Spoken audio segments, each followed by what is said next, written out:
Assalamualaikum warahmatullahi wabarakatuh. Selamat kita bertemu kembali guys ya dalam program tidak lain tidak bukan ngopi bareng bersama Pak Razi. Tapi hari ini kerana saya didatangi tetamu ini anak-anak milenial ini ya, kerana kita berbicarakan penduduk yang terbanyak di dunia sekarang ni adalah anak milenial. Jadi program hari ini agak istimewa sedikit, berlainan sedikit kerana kita akan membicarakan tentang bagaimana tingkah laku dan prospek milenial di zaman modern ini, zaman sekarang ini. Dan ambil kesempatan di depan kita ini minuman ni klorofil, nggak ada ngopi ya. Tapi insyaAllah lah nanti kita istirahat sebentar, kita akan ngopi-ngopi.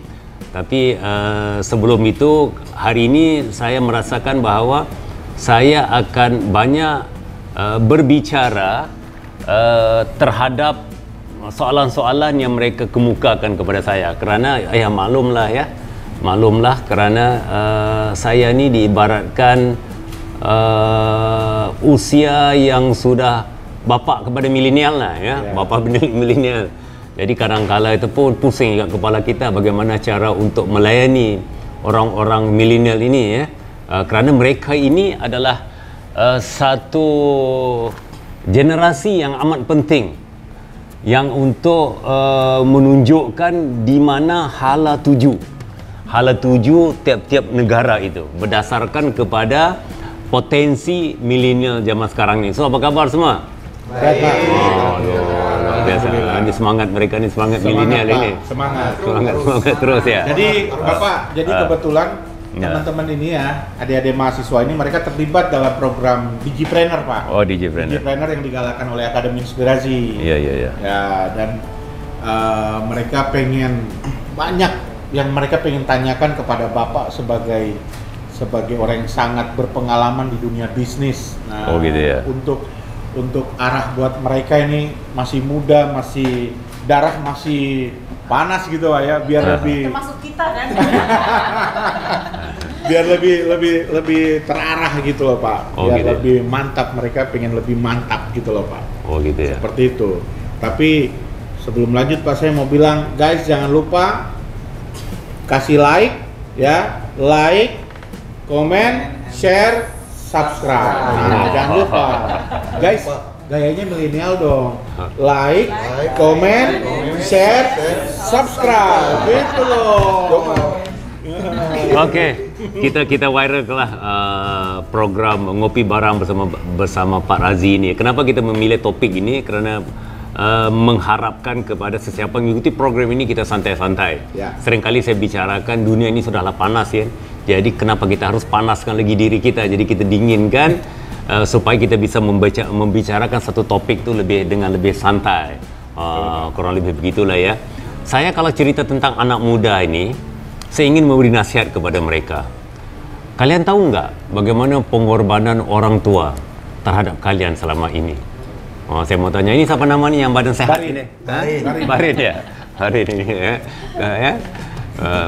Sehat sama. Nggak mau kalah dengan sendiri. Barin tahu nggak bagaimana pengorbanan orang tua Barin terhadap Barin? Cukup banyak sih pengorbanannya. Coba cerita dikit.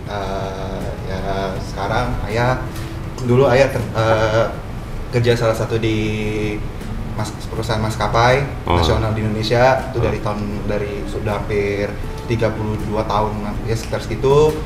Terus banyak pengorbanan juga, terus menyolokkan anaknya dari SD, SMP, SMA di negeri di Indonesia, terus sampai aku akhirnya bisa kuliah dan banyak sih pengorbanan. Harus semangat deh, ini orang muda nih. Itu enggak ceritanya tentang bagaimana perasaan orang tua terhadap kita. Ambil contoh ya, di sebelah saya ini you panggil dia apa, Bu Anggi ya. Bu Anggi ini dia ini dia mempunyai seorang putri anak. Saya mau tanya dia, sharing ya supaya you paham ya. Tadi Baril ya? Baril berceritakan tentang dari sisi anak, sisi seorang ayah, bagaimana pengorbanan ayahnya. Sekarang saya tanya ya, bagaimana Anggi di saat Anggi mengandung, mula proses mengandung, apabila you mengandungkan anak you sampai ke proses kelahiran tu, bagaimana perasaan Anggi itu sebagai seorang ibu itu? Happy sih Pak. Oh, happy ya. Bukan dihitung sebagai beban ya, maksudnya happy karena lama kan saya nggak dapat. Agak emosional nih. Lama saya nggak dapat anak ya.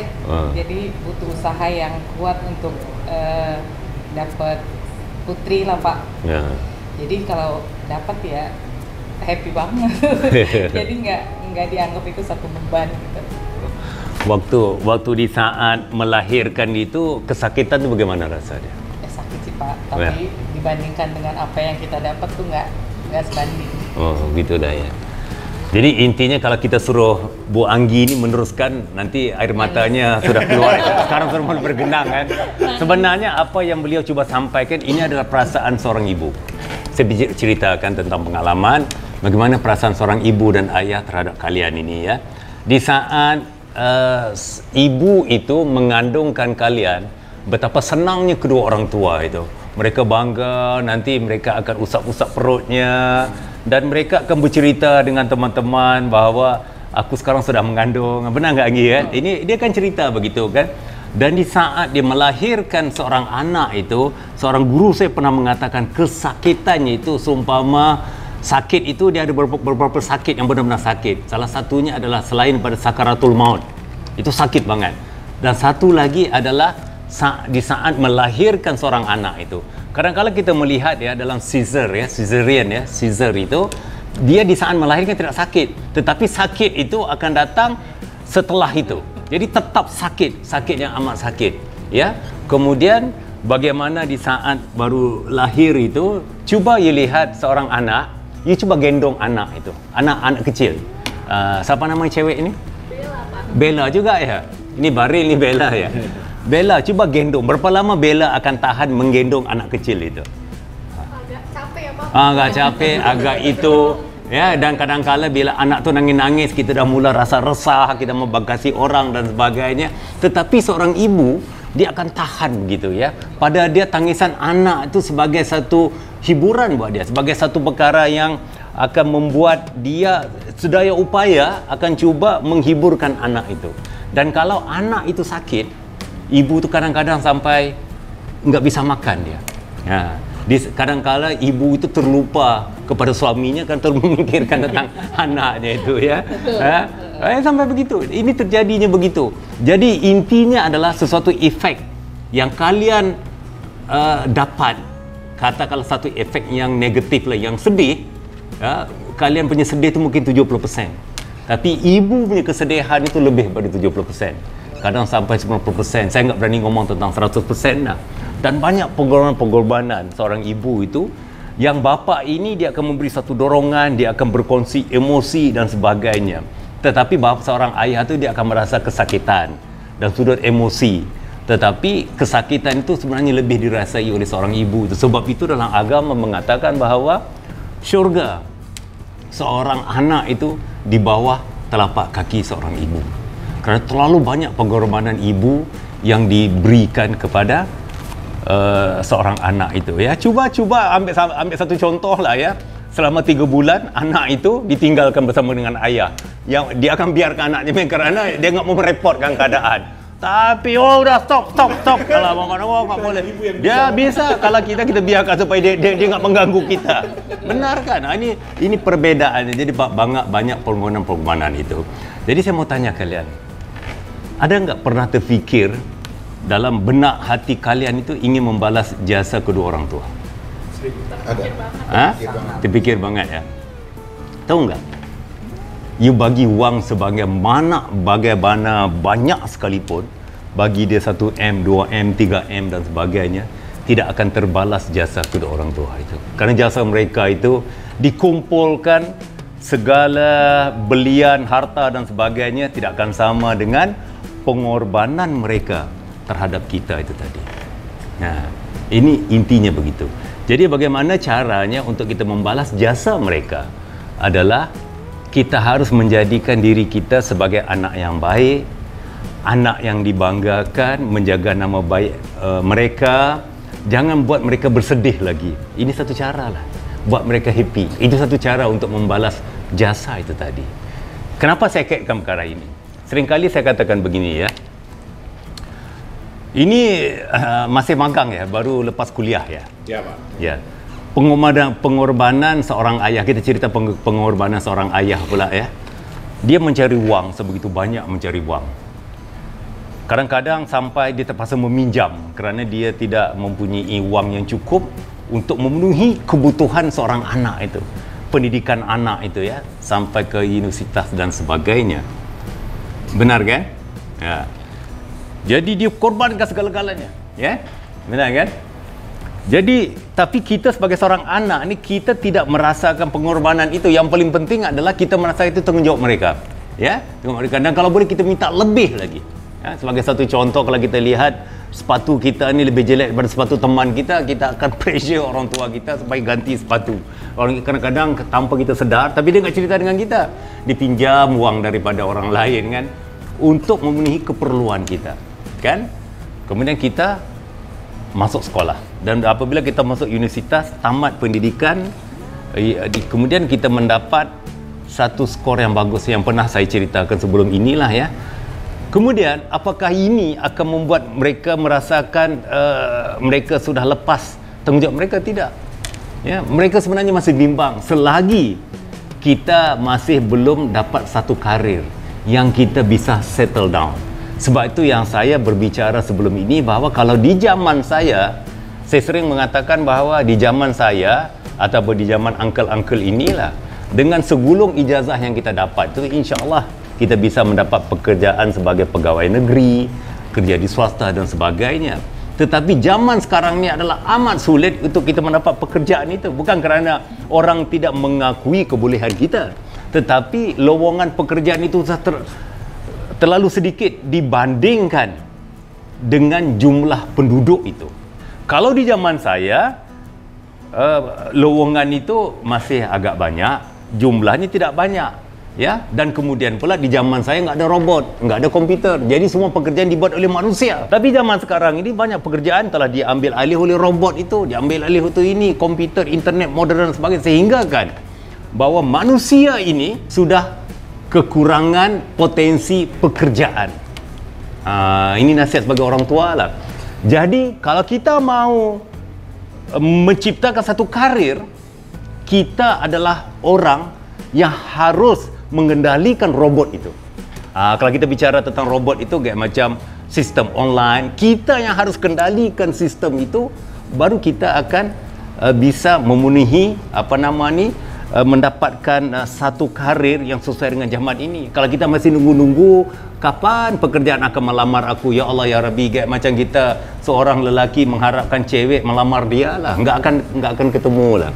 Jadi guys, bisa senyum, bisa ketawa, tetapi di saat apabila anda sudah tidak memiliki orang tua lagi yang mensupport anda, guys ya, anda tahulah betapa pedihnya kehidupan ini kalau anda tidak memiliki ongkos. Orang Indonesia panggil ongkos juga ya? Ini tadi. Anda tidak memiliki karir. Ya, jadi di saat itu bagaimana caranya kita ingin membangunkan kehidupan kita sendiri. Sebab itulah penting. Dan selagi kita tidak dapat satu karir, kita tidak bisa menunjukkan bahawa kita bisa mandiri. Di saat itulah ibu dan ayah kita ini masih bimbang. Masih bimbang, masih bingung dan sebagainya. Inilah kisah perbedaan antara zaman sekarang dan zaman dulu. Ya kurang lebih begitulah guys ya. Mereka senyum-senyum lah. Lepas ni bisa senyum, lepas ni akan inilah ya. Okey, ada apa-apa yang mau tanya enggak? Ayo. Aku mau nanya. Yang gede je lah yang tanya, yang kecil. Jadi kan zaman sekarang ini kan milenial ini kan lebih suka untuk berbisnis nih, berbisnis. Gitu. Tapi zaman sekarang ini juga ada terjadinya pandemi COVID. Nah, pastikan kita tahu sendiri lah, di pandemi tersebut kan semua apa-apa turun, ekonomi turun, terus pendapatan juga turun atau gimana. Terus juga beberapa bisnis pun juga banyak yang turun. Nah, Bapak gimana solusinya bagi anak milenial untuk bisa survive pada saat di pandemi itu sendiri, Pak? Terima kasih. Kalau tanya saya, jawapan saya adalah beginilah. Pandemi ini adalah penyakit milenial, penyakit zaman milenial. Di zaman saya enggak ada ini. Jadi seharusnya yang benar-benar terpengaruh dengan masalah pandemi ini bukan orang milenial, orang-orang yang telah berusia senja macam saya inilah, ya. Kita ini tidak terbiasa dengan sistem-sistem sekarang ini, yang pertama. Dan yang kedua pula, kita punya imunisasi tubuh kita ini, imun kita ini telah mula berkurang, ya. Jadi orang macam kita, kalau milenial ni, ini adalah zamannya milenial. Karena kan orang milenial ni saya suka lihat mereka ini nongkrong di kafe kan, apa nama yang bule punya tempat yang kopi tu, Starbucks. Ni tengok orang milenial dia faham Starbucks kan. Saya kurang faham Starbucks, ngobrol dengan teman-temannya dengan satu laptop, main komputer ini dan sebagainya. Harusnya kepakaran, keahlian dalam sisi begitu dipergunakan untuk bermanfaat kepada kita. Kerana zaman sekarang ini manusia lebih suka dihadapkan dengan sesuatu yang langsung kepada mereka. Contohnya lah macam zaman sekarang ini yang sering kala melalui Akademi Inspirasi ini, Akademi Inspirasi kita memberi satu pelatihan kepada mereka bagaimana caranya beriklan, membuat video marketing kan. Jadi tugas kita ni, kalau kita benar-benar serius lah, kalau kita benar-benar hidup, kalau kita benar-benar ingin maju, ya, sekarang ini mungkin kita merasa kita bisa happy saja, yang penting cewek itu suka dengan kita kan, macam Luti ni ada senang dia begitu kan. Benar gitu kan. Tapi ketawa dia kan. Tetapi ya, dia enggak tahu ya bagaimana. Saya bilang cinta itu gampang. Maintain cinta itu susah kan. Di saat kekasihnya ataupun isterinya telah mula berani pintar meminta, baru dia faham betapa pentingnya ekonomi itu, betapa pentingnya ekonomi itu kan, betapa pentingnya waktu, betapa pentingnya ini kan. Benar kan?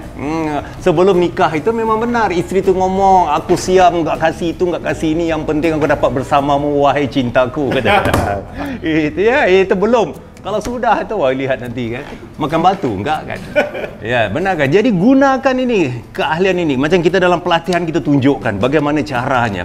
Tapi contohnya dalam Akademi Inspirasi sebuah pelatihan yang kita gunakan untuk memasarkan produk-produk Keling melalui digital network marketing. Kita ajar daripada awal dan kita kasih mental latihan, never give up. Kerana orang-orang yang sukses ni orang yang tidak pernah rehat, tidak pernah mengaku kalah, ya, akan terus itu tadi. Jadi saya rasa sesuai banget buat buat zaman-zaman milenial ini. Kerana ini otak kalian ini masih kreatif. Ini adalah usia-usia yang produktif. Jadi gunakan kesempatan ini, kalahkan senior citizen inilah. Jadi ini adalah you punya zaman. Jangan bagi you punya zaman ini senior citizen lebih hebat daripada anda ini. Ini adalah you all punya zaman. Tetapi kenapa mereka lebih sukses daripada kalian? Tahu nggak rahsianya apa? Sebab mereka fokus, sebab mereka committed, sebab mereka ini merasakan bahawa mereka tidak boleh gagal. Itu saja. Macam kalian ni kalau gagal nggak apa-apa, orang tua ada kan. Pilih kita bisa pinjam buang kepada mereka, bisa numpang rumah mereka. Wah, benar kan? Tapi kalau kita sudah nggak punya, bayangkan kita nggak ada benda ini semua. Kalian tidur di mana nanti? Rumah tu sebenarnya bukan milik kalian saja, milik adik-adik kita juga. Ya, jadi harus sekarang ini mula berfikir matang, berfikir dewasa. Create your own career. Create your own career. Saya mau tanya Bari, sebab Bari ini dia sering bertanya saya. Bari tahu tak perbedaan antara sahabat dengan teman? Tahu sih. Nah, bagaimana? Coba beda. Kalau teman tuh ya sebatas teman aja gitu, kita kenal doang. Tapi kalau sahabat tuh dimana kita senang, sahabat ikut senang, kita lagi susah, sahabat pun ikut susah, dan ikut support juga. Oh gitu ya? Kalau menurut aku gitu. Oh gitu ya? Banyak nggak teman? Ramai nggak teman? Banyak. Banyak nggak sahabat? Dikit. Gitu ya? Jadi intinya kadang-kadang golongan-golongan milenial itu, mereka memiliki ramai teman, tapi mereka sedikit sahabat. Kerana ini paling penting dalam kehidupan kita ni. Kerana kita harus, saya sering kalau dalam buku saya dan Breaking Free saya berceritakan perbedaan antara teman dengan sahabat itu. Ini kisahnya lah. Kerana mereka suruh saya bercerita, jadi saya cerita lah ya. Bella ya. kisahnya begini ya. Seorang ayah memiliki seorang putra. Ayah ni orang kaya. Dia memiliki seorang putra. Kisah ni terjadi di negara Timur Tengah lah. Ini zaman-zaman dulu lah kan. Dia kematian isteri, tapi kerana dia cinta kepada isterinya, dia tidak nikah lagi. Jadi dia membesarkan anak ini. Satu-satu anak yang dibesarkan gini kan. Dia orang kaya lah. Jadi satu hari anaknya telah meningkat dewasa, kayak macam Barir inilah, punya banyak teman kan, banyak teman dan sebagainya. Dia bertanya kepada anaknya itu, kamu ada berapa orang sahabat? Anaknya mengatakan bahawa dia begini-gini. Dia sebelum itu dia begini, saya kasih wang kepada kamu, banyak dia kasih wang itu. Macam diibaratkan, saya kasih wang kepada kamu 100 juta. Kamu habiskan wang ni, kamu carilah sahabat. Oh, jadi dia belanja wang dia cari, dia nongkrong di kafe, dia ngomprong dan semua cari. Jadi bila dia pulang, kurang lebih dalam seminggu wang ni habis, bapaknya tanya dia, anak, kamu ada berapa orang sahabat? Aku ada 313 orang. Wah, 313 lagi ni kan sahabat. Wah, luar biasa dia bilang. Bapak yang telah usia senja ini, 61 tahun ni bapak ni lah, 61 tahun ini, sahabat bapak cuma 2,5 saja. 2,5 orang saja. Anaknya berheran kan? Okey, sekarang aku mau ketemu dengan sahabat kamu. Jadi dia bikin satu keramaian yang besar-besaran lah, bagi makan enak itu dan sebagainya. Dia suruh anaknya itu undang sahabat-sahabat yang sebanyak 313 orang. Datanglah mereka. Mereka makan-makan, bagi mereka enjoy, happy dan sebagainya. Kemudian ayah ini berbicara, wahai sahabat-sahabat kepada anak aku, ada satu berita yang kurang bagus yang berlaku, dia bilang. Kerana anak aku ni difitnah bermukah. Bahasa Indonesia bermukah, faham tak? Diibaratkan berselingkuh lah dengan puteri raja. Berselingkuh, difitnah, bukan benar, difitnah. Jadi besok orang raja akan datang untuk menangkap anak aku. Kemungkinan besar, dia bilang, perkara ini tidak bisa selesai. Dia bilang begitu kan, anak aku ni pasti kena dihukum bunuhlah, ibaratnya begitulah ya, kerana berselingkuh dengan puteri raja. Marahlah raja itu, fitnah kan. Jadi saya mau tanya, kalian punya pandangan bagaimana cara untuk menyelamatkan anak aku? Ya, mau tahu nggak dia punya kesudahan ceritanya itu? Mau tahu dong. Gantung. Kita minum dulu. Gantung. Ya. Okey. Banyak yang bercerita lah. Ada yang mengatakan bahawa kalau bukan, ini biasalah nih yang teman-teman ni. Kalau bukan raja, kalau bukan presiden, kita akan demo, katanya. Tapi kerana raja ni, kita nggak boleh. Nanti kita habis, kita nggak boleh buat apa-apa, kata dia. Kita nggak boleh buat apa-apa, dia bilang kan. Ya, takutlah dia kan. Nanti nanti kita semua kena kurung nanti. Kita nggak boleh engkar perintah raja ini kan. Masalahnya sebab anak raja, kalau anak lain kami siap ini berjuang dengan anak raja. Takutlah mereka kan. Tiba-tiba ada satu orang yang muncul. Dia bilang, gak apa-apa, dia bilang, kita kumpul, jangan bagi pengawal raja tu tangkap sahabat kita ini, kata dia. Okeylah, habis selesai di situ. Ya? Jadi dia ngomong kepada anaknya itu, sebenarnya dalam 313 orang kamu, yang lain itu semua teman di pinggir jalan saja. Sahabat kamu cuma satu orang, kata dia. Satu orang. Kamu tahu nggak, dia bilang, kenapa ayah punya sahabat 2,5 orang? Dia panggil 3 orang datang. Besoknya dia datang, dia ngobrol, makan, ini semua. Kemudian dia cerita kisah yang sama. Anak aku ni telah dituduh berselingkuh dengan puteri raja. Besok pengawal akan datang menangkap anak aku ini kan. Jadi satu orang ngomong, kita ni kan orang kaya. Ya? Bila kita ni orang kaya, kita habiskan harta kita ni lah supaya mereka ni lepaskan anak kita ini. Ya? Sebab anak sahabat ini macam anak saya. Biar kita miskin tak apa-apa, yang penting nyawanya itu ini. Satu orang ngomong begitu. Satu orang ngomong, dilanjutkan, ya saya bersetuju. Dan kalau dia nggak bisa terima Dia nggak bisa terima harta yang kita bagi, kita tukar ganti dengan nyawa kita.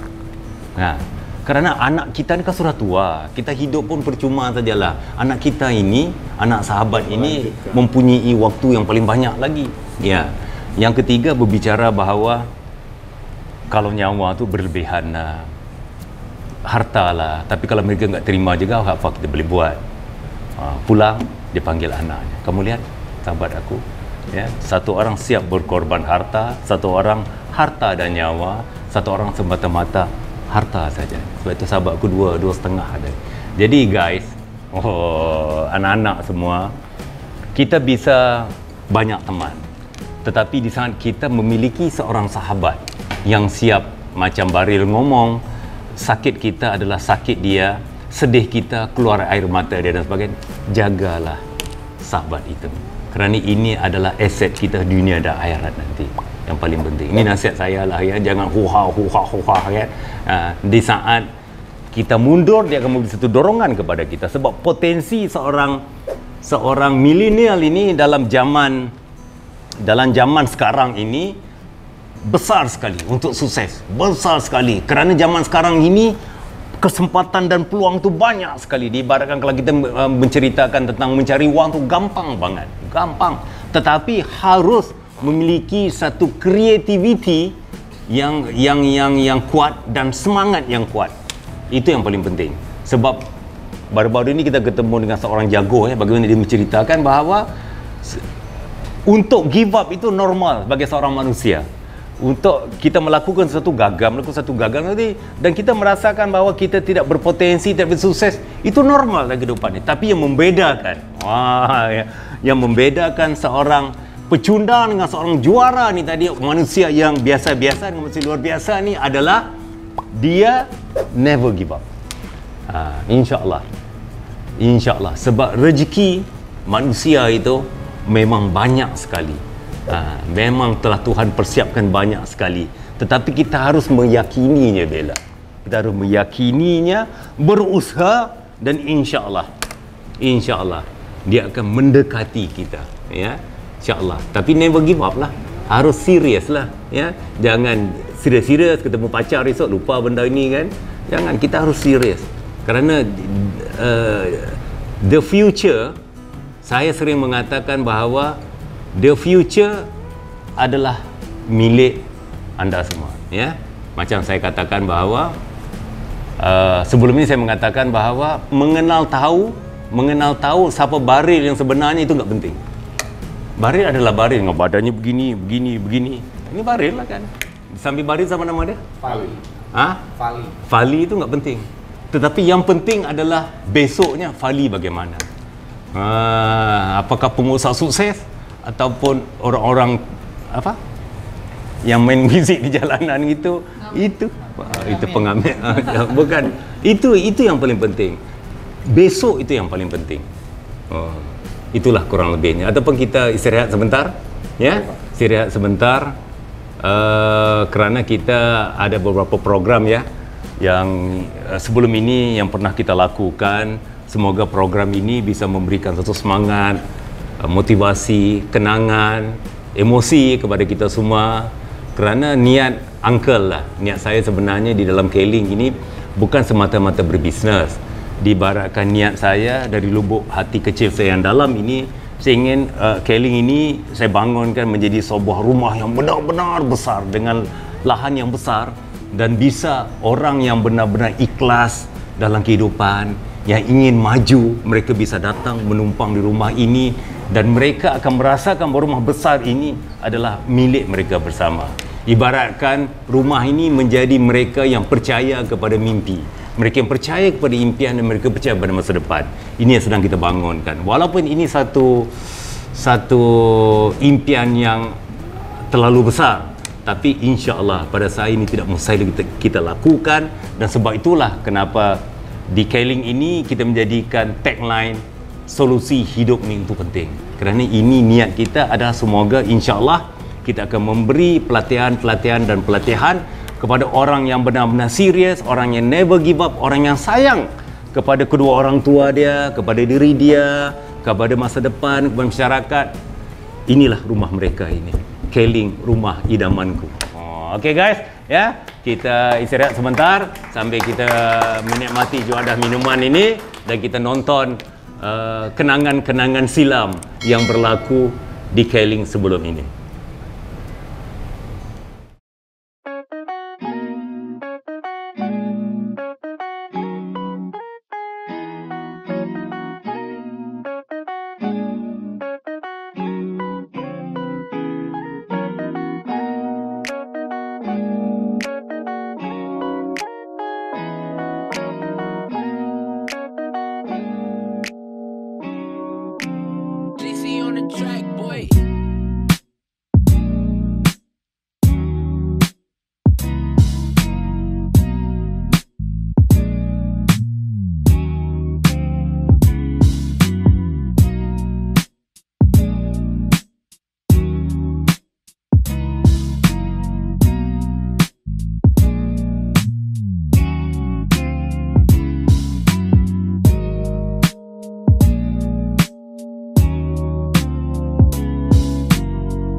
Okey guys, kita ketemu lagi setelah kita nonton bagaimana program-program kita sebelum ini yang kita pergi ketemu dengan grup-grup milenial. Grup milenial yang dikatakan oleh teman-teman bahawa ini adalah salah satu dari mereka ni akan bisa menjadi seorang presiden Indonesia satu hari nanti. Tapi kita nggak tahu siapa kan? Ya, kita nggak tahu siapa, tapi maksudnya inilah daripada gulungan-gulungan inilah satu hari nanti mereka jadi presiden, mereka akan jadi menteri, mereka menjadi seorang pengusaha dan sebagainya. Tapi kenapa bila ngomong presiden tu amin lah, jadi pengusaha lah banyak amin, kan presiden tu satu, pengusaha tu banyak kan? Ya. Jadi itulah dia ya. Jadi kita berbalik kepada sebelum saya bertanya kepada grup milenial yang datang ini, soalan mereka mau tanya kepada saya mau tanya pula gaya yang pakai kacamata ini macam muka dosen. Siapa nama yang di samping yang paling tepi itu? Lorenzo. Oh, Lorenzo agak macam jenama itulah, merek itu ya, Lorenzo. Pembalap ya, Lorenzo. Saya mau tanya Lorenzo Lorenzo tahu tak bagaimana caranya kita manage diri, perbezaan antara manage diri kita dengan manage banyak orang. Ini cerita tentang rahsia management. Bagaimana kita handle diri kita, perbedaannya bagaimana kita handle individu, handle diri kita dengan handle banyak orang. Tahu nggak? Nggak tahu ya? Ini orang yang pengalaman saja yang bisa menjawab ini. Handle tu bahasa Indonesia apa ya? Mengendalikan. Ini ya, ini satu cerita. Ada orang bertanya kepada saya, dia bilang ada yang panggil saya Dato', ada yang panggil saya Pak Razi, tapi kebanyakan panggil saya Pak Razi ya, Pak Razi. Pak Razi, bagaimana caranya rahsia mengendalikan banyak orang? Tips saya very simple. Kita untuk mengendalikan diri kita, kita pakai pemikiran, otak. Ya, otak. Tapi kalau untuk mengendalikan banyak orang, kita harus pakai perasaan, kita harus pakai hati. Itu beda aja. Kerana manusia ini adalah beremosi. Kalau kita pakai pemikiran, kita tidak bisa menguasai manusia. Tetapi kalau kita pakai hati, insya-Allah, ya, insya-Allah emosi ini tadi akan pergi kepada mereka. Sebab itu saya sering memberi nasihat kepada anak saya Syamil Aina ini, apabila kita deal dengan leader-leader kita yang sukses segala macam tu, kita jangan berkontrol emosi kita. Kerana dengan hati yang kita beri, keikhlasan yang kita berikan kepada mereka itu nanti, itu yang akan memberi satu satu strom itulah ya, satu strom perasaan yang mereka suka dengan kita, sayang dengan kita. Kalau dia mau meninggalkan kita pun dia rasa sayang. Jadi pakai hati. Jadi ingat, diri sendiri pakai otak. Bagaimana kuasai pacar kita? Pakai hati. Nggak boleh pakai otak itu. Bella mau nanya, Bella? Bella mau tanya, Bella. Iya, saya mau nanya Pak. Jadi berkaitan dengan sesi yang pertama tentang karir. Jadi kan kita nih milenial, siapa sih yang nggak mau sukses? Semua orang pasti mau sukses. Tapi tren yang ada di saat ini itu terutama di kaum milenial itu ada yang namanya krisis kepercayaan diri. Dimana kita itu seringkali sebelum ngelakuin sesuatu nih kita tuh takut. Misalnya kita mau jadi pebisnis yang sukses, tapi kita tuh takut gagal, takut gak sukses. Belum lagi nanti dicibir orang lain kalau misalnya kita door to door kayak jualan kayak gitu, pasti milenial tuh merasakan hal itu, Pak. Nah, pertanyaan saya, bagaimana solusi Bapak untuk merubah mindset kami kaum milenial yang bisa dikatakan rendah kepercayaan dirinya untuk menjadi bisnis sukses seperti Bapak. Oh gitu ya. Saya tidak berani mengatakan saya ini pembisnis sukses. Enggak lah ya. Pada sederhana beginilah. Kalau cerita tentang krisis kepercayaan diri ini seringkali dalam pelatihan. Sebelum ini saya kendalikan pelatihan motivasi yang saya namakan Best of the Best. Salah satu penyakit yang akan membuat manusia itu gagal adalah inferiority complex. Perasaan merendah diri, tidak percaya diri, merasakan dirinya kurang dan sebagainya. Ini satu penyakit. Kerana ini terjadi waktu kita kecil dulu sampai ke tahap sampai sekarang ini kita sering tidak didorong, tidak diberi satu keyakinan oleh mentor kita lah, oleh teman kita apa segala macam, bahawa kamu ni bisa, daripada kecil kamu bisa gitu kan. Jadi akhirnya kita tidak tumbuh kepada satu orang yang benar-benar memiliki satu kepercayaan yang tinggi. Padahal kalau kita lihat dalam satu surah Wal Asr ya, demi waktu sesungguhnya manusia di dalam kerugian kecuali orang-orang yang beriman. Kecuali orang beriman yang saling mengingati, itu maksud terjemahan ayat. Kalau dalam Quran ada mengatakan ayat gitu kan. Dan seringkali saya kaitkan bahawa apa maksud iman itu. Ini saya refresh kembalilah dalam training yang saya kendalikan dulu. Iman itu bermaksudnya adalah yakin seyakin-yakinnya. Orang-orang yang yakin seyakin-yakinnya, orang inilah insya-Allah yang akan sukses. Ya, sebagai satu contoh, saya tanya Bella. Bella percaya enggak adanya Tuhan? Percaya. Bella pernah lihat Tuhan? Tidak. Kenapa Bella yakin ada Tuhan? Karena sebenarnya kalau menurut saya kepercayaan itu bukan sesuatu yang harus dilogikakan, namanya juga kepercayaan. Jadi kayak sesuatu yang harus kita percaya. Itu maksudnya iman itu tadi. Yeah. Jadi maksudnya daripada kecil, kenapa benda ini terjadi? Sebab daripada kecil mungkin orang tuanya, teman-temannya, semua orang memberi satu dorongan. Oh, Tuhan itu ada, Tuhan itu ada, Tuhan ada. Jadi ini menambahkan satu keyakinan kepada keimanan kita, walaupun kita tidak pernah lihat Tuhan, tapi kita lihat ciptaannya Tuhan. Tuhan itu bersifat yang maha besar, itu, ini dan sebagainya. Dan kita tidak boleh ragu. Orang yang ragu ni orang putus cintanya, Tuhan itu ada enggak? Katanya.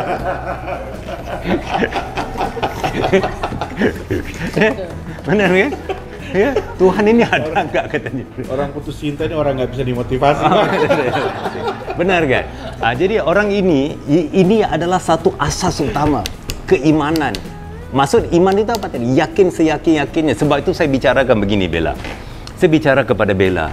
Dan seringkali kita memberi, dia sebenarnya percaya diri ini, kita ini, saya orang luar cuma bisa memberi satu dorongan dan kepercayaan. Tetapi individu itu sendiri yang harus mengambilnya. Sebab itu dalam keadaan kita sedang meniti tangga-tangga kesuksesan itu, you harus ada seorang pendamping, seorang mentor itu. Yang akan di saat kita sudah mula enggak percaya, ayo, ada, bisa, kerjanya dorong dia gitu kan. Benar kan? Ini kerjanya itu, kerana ini satu penyakit.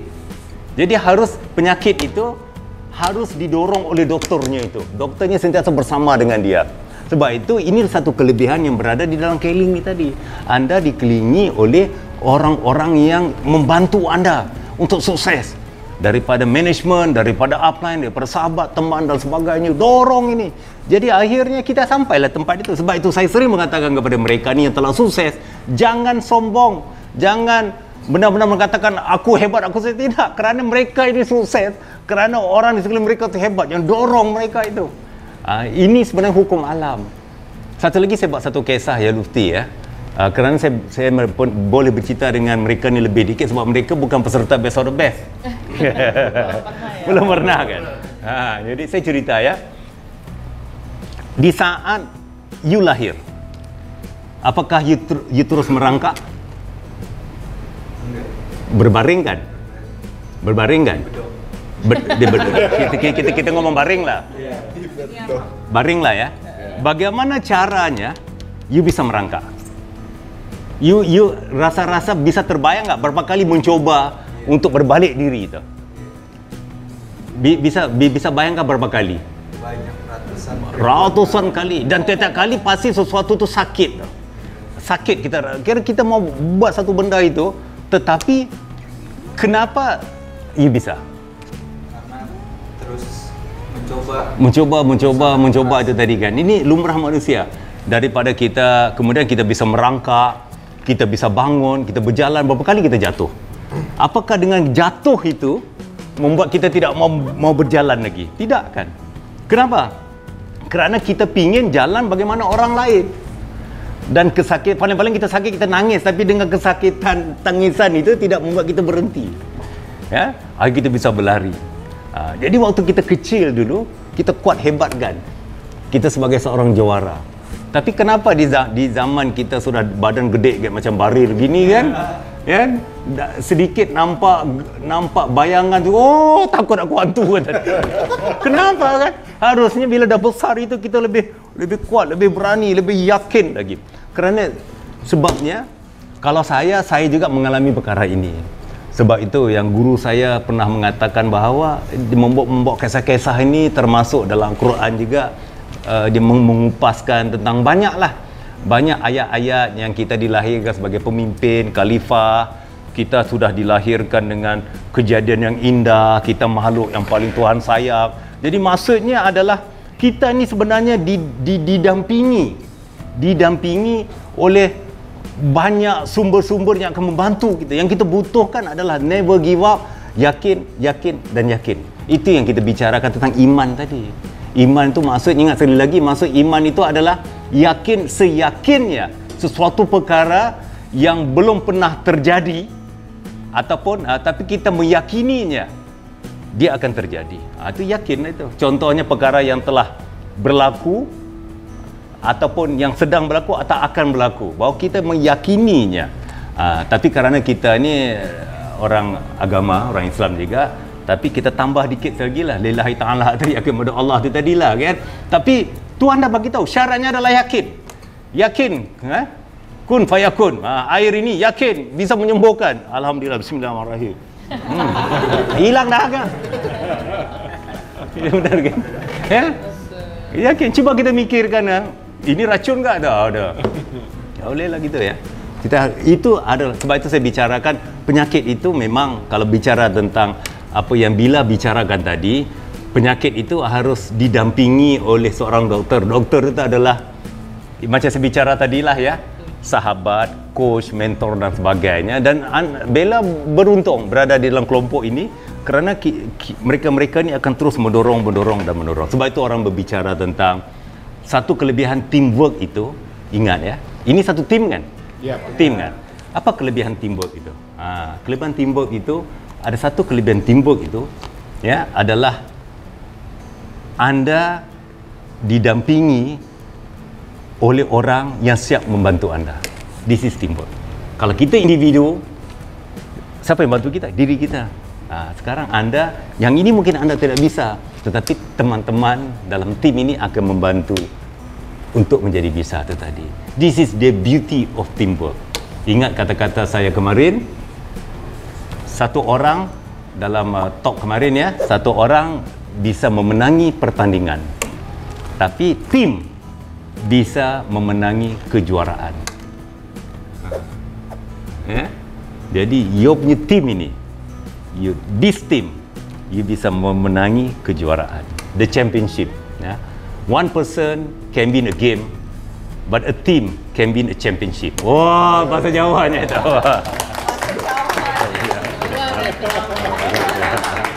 Oke, mungkin satu pertanyaan lagi terakhir dari Vali, silakan. Oke Bapak, aku mau nanya. Jadi di masa-masa kita yang anak-anak milenial ini, kita kan pasti mengutamakan untuk mengikuti pekerjaan di dunia digital marketing lah. Iya. Tapi kebanyakan perusahaan tuh mungkin ya lebih melihat dari orang-orang yang di daerah kota seperti Jakarta atau Bandung yang kota-kota besar. Sedangkan kayak di daerah-daerah yang pelosok seperti daerah Nusa Tenggara atau Sulawesi atau daerah yang agak-agak pelosok itu sebenarnya punya anak-anak milenial sebenarnya yang punya potensi juga sebenarnya bisa kemungkinan jauh lebih hebat daripada orang-orang kota gitu. Apakah maksudnya gimana caranya dari solusi Bapak untuk bisa mengait orang-orang ini juga yang nggak terlihat sebenarnya dia punya potensi dalam dunia marketing juga asal mereka mendapatkan kayak materi seperti itu. Solusi seperti itu. Sebab itulah yang pertama dia ada 2-3 soalan tu. Soalannya satu tapi harus dijawab dalam 3 bahagian itu kan. Yang pertama membicarakan dalam di pelosok-pelosok desa dan sebagainya, apa yang beliau mengatakan bahawa jaringan internet ni itulah yang agak berkurang, yang mungkin enggak ada dan sebagainya. Tapi kalau kita melihat tentang perancangan pemerintah Indonesia, ini salah satu yang mereka bagi prioritas untuk mengadakan satu jaringan yang benar-benar menyeluruh kepada seluruh Indonesia. Ini the next step will be coming lah. Ini insya-Allah lah. Sekarang pun saya rasa mungkin 70% ya. Walaupun di kawasan-kawasan luar dan sebagainya. Itu yang pertama. Yang kedua adalah kalau kita membicarakan tentang program Kailing ini, member kita daripada Sabang hingga Merauke kita ada member. Jadi dakwah kita ini kita sebarkan melalui member-member kita ini dan pasti insya-Allah akan terdengar oleh mereka di kawasan-kawasan yang mungkin di pelosok, di desa, perdesaan, perkampungan dan sebagainya. Mereka akan mendengar itu dan kita mengadakan satu pelatihan itu dalam dua bentuk. Dalam satu pelatihan online secara offline, satu lagi pelatihan online dengan secara online. Tapi yang di sini pelatihan online dengan cara offline itu kurang kedengaran kerana sekarang ini kita didatangi oleh tetamu corona itu tadilah. Maka banyak hukum ini yang kita tidak bisa jalankan. Tetapi ini sebenarnya dalam perancangan kita. Sebelum ini telah kita lakukan. Ya, tapi dalam pelatihan online itu sebenarnya kita tidak bataskan kepada kawasan-kawasan kota saja. Mereka bisa bergabung melalui apps yang telah kita siapkan di sini. Dia masuk di situ, dia bisa mengikuti pelatihan kita dan akan di-guide oleh coach-coach yang berpengalaman. Yang kita butuhkan daripada mereka ni adalah komitmen, persisten, percaya diri yang kita bangunkan dan mungkin terlalu minimal investasi lah dalam bentuk kewangan itu. Tapi yang paling besar yang kita butuhkan kepada mereka itu adalah komitmen dari sisi fighting spiritnya itu. Fighting spiritnya itu. Kadang-kadang inilah lackingnya anak-anak milenial ini. Kerana you all ini zaman suka bermain-main dia, enggak lah ya. Dah lepas ya. Sekarang zaman memikirkan ya. Zaman memikirkan tentang the future kan. Dah tua future kan. Okey, kalau benar-benar serius createkan masa depan. Ini yang sering saya katakan. Bukan kita ni seorang manipulator ya. Bukan ya. Nah, ada yang mengatakan saya ni manipulator kan. Bukan kita ni seorang manipulator, tidak ya. Tetapi kepercayaan saya adalah kita harus ciptakan masa depan kita. Maksudnya begini. 6 bulan ke depan mau jadi apa? Itu yang pertama. Kemudian setelah kita setkan, maka kita bikinkan roadnya itu. Orang Indonesia ngomong rute. Rutenya itu bagaimana kita menuju kepada goal kita itu. Kadang-kadang rute ini yang kita butuhkan expert untuk membantu kita. Ini mereka ni expert lah yang akan membantu ni tadi untuk sampai kepada rute ini. Tapi kerana 6 bulan kita pergi kepada satu destinasi yang agak medium dululah, pertengahan dululah. Tapi yang kita fikirkan adalah long term future. What I'm going to be 22 1. Ini yang paling penting, dan insya-Allah yakin dan percayalah ya. Yakin dan percayalah bahawa sesungguhnya anda bisa. Tapi kalau tidak bisa, jangan menyalahkan orang lain. Sebagai satu contoh itu tadilah kan, perbedaan contohnya lah, ambil seringkali saya katakan begini, ada orang yang benar-benar pingin untuk pergi mengerjakan umrah. Pingin tak? Pingin ya? Pengen. Tapi kenapa nggak pergi umrah? Belum ada uang. Oh itu ya, ini cerita belum ada uang. Iya. Itu belum ada uang ya. Kenapa dia kata belum ada uang ya? Belum ada rezeki ya. Ada yang ngomong bukan rezeki, belum ada panggilan gitu. Belum ada panggilan lagi kan? Macam panggilan jodoh lah dia. Ya? Ada yang ngomong gitu ya, belum ada panggilan lagi kata dia kan. Aku pingin pergi tapi belum ada panggilan, padahal dah lama dipanggil dulu kan. Nabi Ibrahim dah panggil dulu kan. Ya, dia belum ada panggilan dia. Tunggu nanti panggilan mau dia panggil dia nanti kan. Ini kayak macam malaikat apa? Macam Israel lah ya. Ya. Israel panggilan maut ya. Sekarang saya cerita dengan Baril ya. Cerita ya. Maaf lah ya. Maaf. Ini saya kena minta maaf lah kepada anak-anak, adik-adik semua ya. Saya pernah pergi umrah, saya pernah pergi haji. Saya pernah ketemu dengan satu orang yang benar-benar enggak punya uang, tapi dia bisa sampai sana ya. Ya, tapi kalau kita tanya sejarahnya, mungkin dia numpang kapal, perjuangan dia cukup berat lah, dia tolong jadi kelasi kapal lah, itulah ini ya, akhirnya yang penting goalnya sampai gitu. Dan kenapa dia siap untuk lakukan itu? Ada yang naik sepeda lagi kan, berjalan-jalan berbulan-bulan ya. Kalau kita pergi satu hari, dia mungkin 6 bulan baru sampai ke Mekah itu kan. Dan ini kisah benar dan nyata ini kan ya. Kenapa dia bisa lagi, dia memiliki kekuatan itu tadi? Kerana dia punya burning desire-nya itu, keinginan yang terlalu kuat untuk dia sampai, kecintaan. The power of love itu, cinta itu tadi membara banget begitu kan. Orang bilang kalau kita selagi sebelum tidur kita tidak bermimpi, itu masih cinta kecil. Tapi kalau sudah tidur pun terbayang muka Bella, muka ini, itu cinta besar itu dah. Itu contohnya begitulah ya. Contohnya lah ya. Itu dah terbayang, makan pun terbayang Kaabah, bayang ini, itu dah cinta besar itu, insya-Allah lah. Itu dah, itu yang ini ya, dia punya greget itu. Itu ada itu tadi ya. Ambil satu contoh macam saya katakan tadi, set your goal, bakar semangat kita. Sebab itu dalam zaman uncle dulu kita digalakkan untuk membuat dream book. Sentiasa buka dream book itu. Kadang-kadang kalau kita mimpikan sebuah apalah, contoh-contoh macam Kaabah ke rumah ke apa, kita letak di samping kasur kita. Bila kita tidur kita terlihat itu, begitu bangun tidur kita terlihat itu. Kerana apa tau? Kerana gini ya, otak kita ni ada orang bicarakan ada otak sedar, otak tidak sedar. Benar kan? Otak sedar itu adalah sesuatu yang kita lakukan. Ini kan, ini air, ini otak sedar ya? Contohnya macam kita belajar nyetir lah. Nyetir kan, awalnya adalah otak sedar. Dia ajar oleh guru kita, ini rem, ini gear, gitulah ya. Sehingga ke satu hari nanti, kerana kita lakukan tiap hari itu tadi, maka dia masuk dalam otak tidak sedar kita. Ini menunjukkan satu kekuatan. Sambil makan koci, pakai HP sebelah tangan begini, I love you, ni, enggak tersasar kita benar kan. Itu dah masuk dalam otak tidak sedar kita ya. Ya, benar kan? Jadi sebab itu sesuatu itu harus benar-benar kita tekuni, insya-Allah. Ya. Okey. Saya rasa kurang lebih gitulah, dah lama kita berbicara. Insya-Allah doa saya semoga ingatlah ya, semoga kalian ini menjadi seorang yang dicontohi oleh teman-teman kalian yang lain. Kerana sebenarnya kalau macam orang kayak macam saya ini cuma bisa diambil pengalamannya. Tapi kalau kalian ini bisa diambil sebagai satu contoh oleh teman-teman yang lain. Kalau you bisa, teman you pasti bisa.